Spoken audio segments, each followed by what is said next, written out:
J-Spot Jack Cheese, Cat Pack Comics, MCU, movie review, week 14. Wowza, guys. Wowza.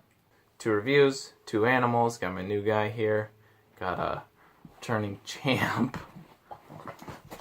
Returning champ! What was the first video we watched? Wow. It was Captain America Civil War. Oh my gosh. Wowza. Captain America Civil War is something. It's so damn good.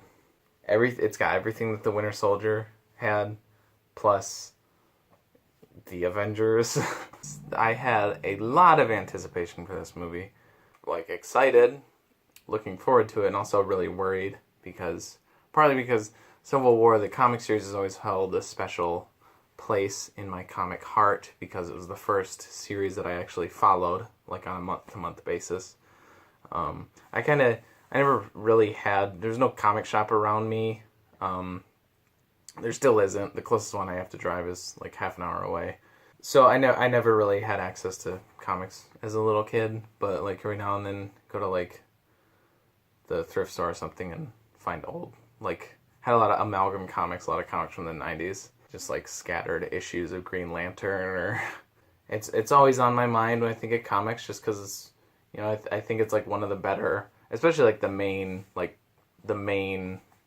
event series for Marvel DC. I think it's one of the best, just because it was the first, you know, so it's always on my mind. The movie did not disappoint. It does change a lot of stuff, but it's because of, despite how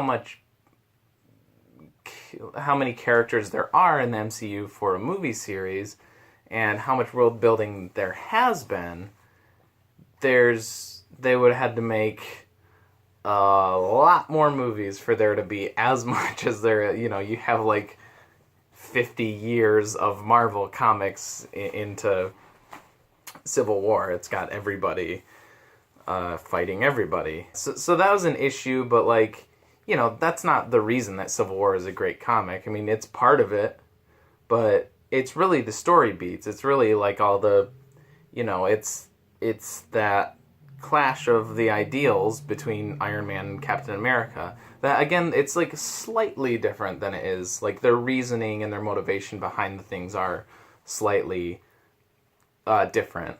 But again, they have to be.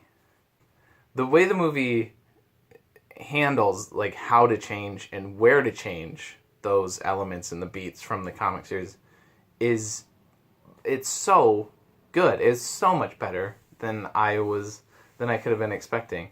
And like, they make it make sense. They make it have the same like weight and like reason behind it but in the context of the MCU.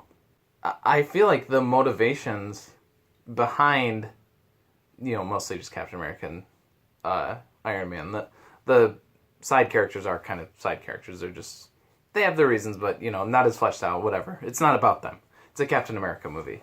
Their reasonings, their motivations, I think, are, like, better in the movie. They're improved. Like, it's because of the limited amount of storytelling you can do in movies. Like, yes, I said there's all that history in the comics, but when you get to be like how the big two are, your history gets muddled. It's especially when, like, nowadays, I don't really read them. I don't really read Marvel or DC anymore because of how, when everything is the end of the world, when everything is the biggest event series ever, nothing is. It's that kind of thing. Civil War had a different impact because it was the first one for me. But then, you know, a few years later, sure, Captain America dies at the end of that. Sure, Spider-Man's a fugitive, but then everything gets retconned a couple years later. That's kind of what I mean. And I'm a little worried that kind of stuff is going to start happening come Infinity War, post-Infinity War. We'll see. But at least so far, everything that happens in the movies holds weight in the future movies because they have to, because that's how movies work. They don't get the free-form storytelling. They don't get all the freedom and willy-nilly whatever of the comics because there's so many. Like, comic series, it's just how comics work. Again, Captain America and Iron Man are like two of my favorites. They might be my two favorites. And like in this movie, they both fucking deliver. Robert Downey Jr. and Chris Evans both deliver like such great performances, like so much better than like a comic book movie. It almost makes it feel like more than a Marvel movie.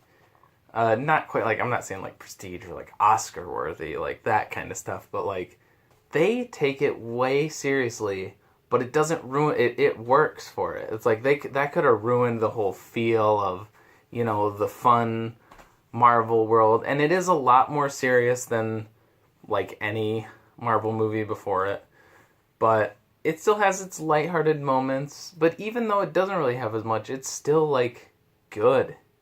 It works how it works. You really feel for like both of them. Like, you get why Iron Man does what he does in this movie. You get why he feels that way, and you get why Captain America does the same thing. In Civil War, it more felt like Tony Stark's, or Iron Man's the bad guy. And like they kind of tried to give him like story, but it more felt like he was the bad guy, Captain America and all his friends are the good guys. In this, it's definitely still towards Captain America. Again, it's a Captain America movie. I don't know. It seems more balanced. It's definitely still leaning in Captain America's favor, but it feels a lot more balanced. And it could just be because I'm partial to Tony Stark. I love that character so much. Very intelligent, like, morality debates for a comic book movie. And you really feel when Tony's like, he's like just pleading with him to like join up, but at the same time you're like, no, don't do it. Don't do it, Captain America. Can't do that. That's not you. I like that it ultimately comes down to like he's loyal to his friend, and he needs to save Bucky. He has to save his friend. He knows that he's innocent. He has to he has to save him. I love that it essentially boils down to that. And for Tony, he feels bad for everything that he's done, which is building on his fucking stellar character arc through the multi-movie character arc. The airport fight did not disappoint. It's one of like the best fights in the MCU. It's in all of the movies. The whole thing is great. It's like 15-20 minutes long, and it's like pound for pound, like just all the way through a great fight scene. God damn it, can the Russo brothers direct? Like, they know how to direct those kinds of movies. And it still blows my mind that I know them from Arrested Development and Community. Like, it blows my mind that they end up being such great, like, that they know how to, like, do action so well. Yeah, all the emotional beats hit well. It's got pretty great jokes. I think like, despite what I said about it not being as light as most, like, a lot of the jokes really do land for me. I like a lot of the humor in it. I like the villain. I don't really know if people say this is another flat villain, but I really like it. I like that it's building on, you know, it's a consequence of Age of Ultron. And this was, I can't remember if this was the same year? Yeah, this would have been the same year as Batman vs. Superman, which tried to tackle the same issue of, like, the fallout of these cataclysmic superhero battles. But Civil War did it so much better than Batman vs. Superman, like, ever did. And they capture it so well, and they actually make their bad guy, like, he's the outcome. Hey. He's the outcome of their mistakes, of their of their fallibility. He is more of a tool to have a civil war. It feels like if they didn't like need to have something like that, he probably just wouldn't be in it. But despite that, I like how they use him, and he is used effectively, and I like that he just like, I like again, I feel like the Civil War idea came before like the villain idea, but I like that he is different from the other villains, that he's just like, yeah, I'm gonna let them fight. Like, his old concept of, you know, empires falling from within that's dead or whatever. That's what you get your first appearance of Black Panther. I almost like totally fucking forgot Black Panther was in this movie, before we started. They throw in a Black Panther character and make him work for the movie. Like, I don't get how they can do it so well. Like, they have all this huge cast of characters already, and yet they throw in Black Panther and Spider-Man. Spider-Man's not so much, he is more just like a teaser kind of thing, but like they incorporate them and it's just like, yeah, okay, I'm game. This is cool. Black Panther, they actually tie into the narrative of like, vengeance, getting revenge for whatever. Like they tie him into that whole thing too, and he's not just like kind of there the way that like Spider-Man or Ant-Man kind of is. But Spider-Man and Ant-Man are okay because they really make their mark in that fight. Ant-Man especially, I think, is like probably the high point. No, when they get to the climax, that fight is every hit like hurts so much. Well, maybe not Bucky as much, but at least Captain America and Iron Man, like every hit is like so hard for them and for you because again, like the reasoning behind it, but like it's amplified so much in that last fight because of what they just saw the tape, they know what happened. It makes that like one of like the like high points of the MCU like period. The ending's great, the little like nod to like, hey, maybe in the future we'll be good again, and then with the shot of Steve coming in out of the shadow, I really liked all of that.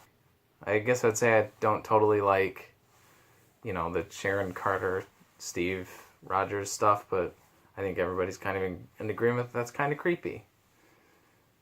And that's all I really gotta say about that. Yeah, it's kind of creepy. I feel like I could say like a million more things about this movie, but I'm just gonna cut off because I'm doing 2 movies, so I'm gonna try to keep it not super duper long. So I'll just say Captain America: Civil War is great. Duh. Now on to review number 2 of the week. Doctor Strange, a not as good Marvel movie. Whew. I think I enjoyed Doctor Strange more this time. This is weird going from like, oh, praise, love Civil War to like, it's okay. I'm very kind of on the movie. I don't know why. I think I might have mentioned this in a previous review, but I like Benedict Cumberbatch as Doctor Strange. Not as the cocky, like, maybe that's like, I think that is kind of an issue that like, he plays like the cocky, douchey doctor at the beginning before he gets his powers and he's all vain and shit, but he's too unlikable. He's not in the way that Tony Stark like manages to be like a shithead, but also charming and likable. See, it's like, the guy you hate to love or something like that.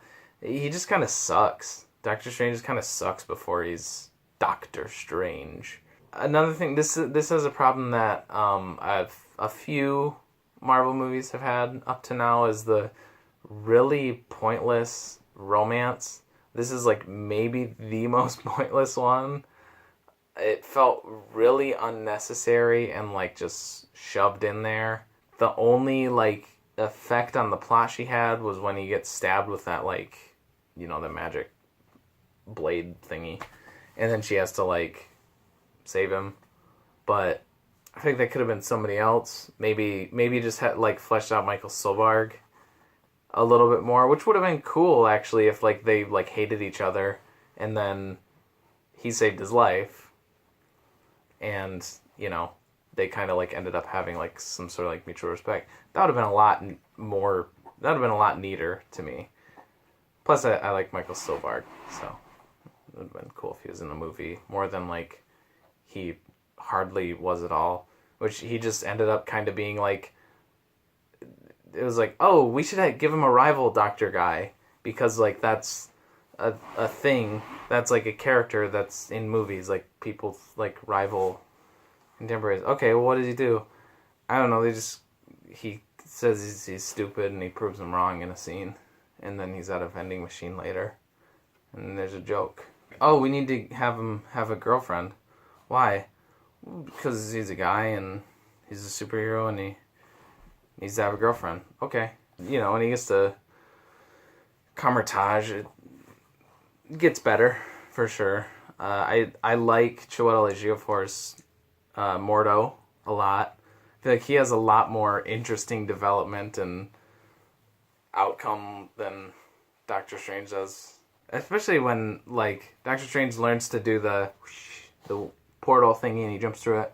And then there's not even, like, a montage. It's just like, boom, I'm like, hey, give me these ancient texts. Hey, you told me you'd tell me where this... Like, I remember thinking that when I watched it again, I remember thinking that from the first time I watched it, that, like, what the fuck just happened? Like, that wasn't a very great, like, transition forward. It wasn't, like, clear enough. So, it was, like, a momentary thing. A lot of the visuals are really cool. A lot of that stuff is, like, super trippy. Some of the stuff when he first, like, goes into the astral realm or whatever, when she, like, touches him and he flies through space and he flies through all the weird shit. That kind of reminded me of that, like, freaky stuff from Ant-Man. And then it got all super weird. It turned into Kitty City when he, like, looked at his hand and he had hands growing out of his hands. And I like all that stuff, and it's cool to look at, but all the stuff that kind of happened in it wasn't as exciting as it should be. It's like you're seeing visuals from, like, a Christopher Nolan movie with not nearly as interesting things going on. It felt like they were trying to make the spectacle of something like Inception, but then they didn't have any, like, heft to, like, put into that. So it was just all these cool visuals of, like, buildings folding, but you don't have Joseph Gordon-Levitt fighting dudes in a hallway in zero gravity. So it's neat, but, like, not whoa. It kind of takes away from the spectacle when there's the stuff in it isn't as interesting. Again, another flat villain. Oh well. At least it's Mads Mikkelsen, who I like a lot. It is cool that, you know, Dormammu ends up, like, coming into the picture later on. Yeah, I like the idea of, like, arriving after all the bad shit had gone down.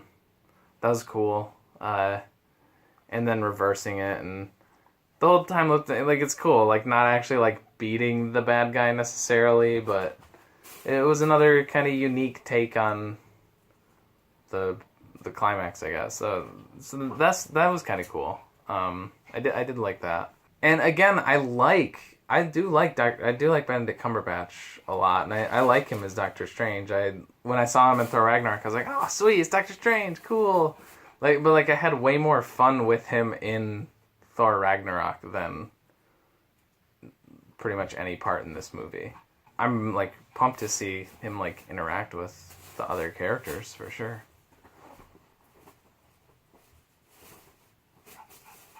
Marley, what you doing? Marley! Marley! My dog just tried to shit on the floor. Cool. I don't know if I should cut that out or not. Oh, poop is funny. It'll be cool to see him interact with the other Avengers. And, oh man, that just fucked me up. I don't know if I can finish this. Doctor Strange is oh my god.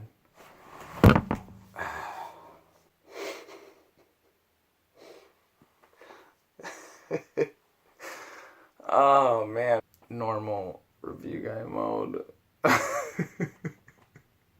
There's a little too much exposition in it for me.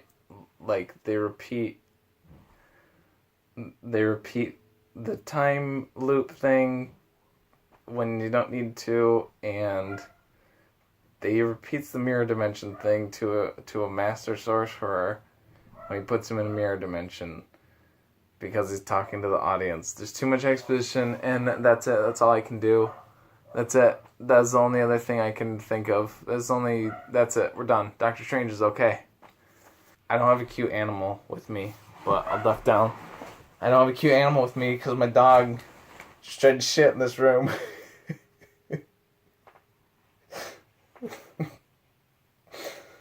My movie, Avengers-Trinity War, is coming out in a couple weeks. April 20th. Get ready. In prep, I'm posting some videos along with this. I'm gonna post the original from 2013. Okay, the original one is like a short and condensed one, as we just shot it in a night, and that was like the inspiration for the feature length. It's one of my favorite shorts that we've ever done, and that's it. That's it. I'm fucking done. Maybe by next week I'll have recovered. Fucking look. I don't think I'm gonna forget that look he gave me. Next week is Guardians Volume 2. The first, well, of these. I've never seen that one before. It's the first time other than Black Panther, I guess, it's the first viewing I'll be doing of an older one, I guess. It's Guardians of the Galaxy Volume 2, followed by Spider-Man. Followed by Spider-Man Homecoming. Oh my god.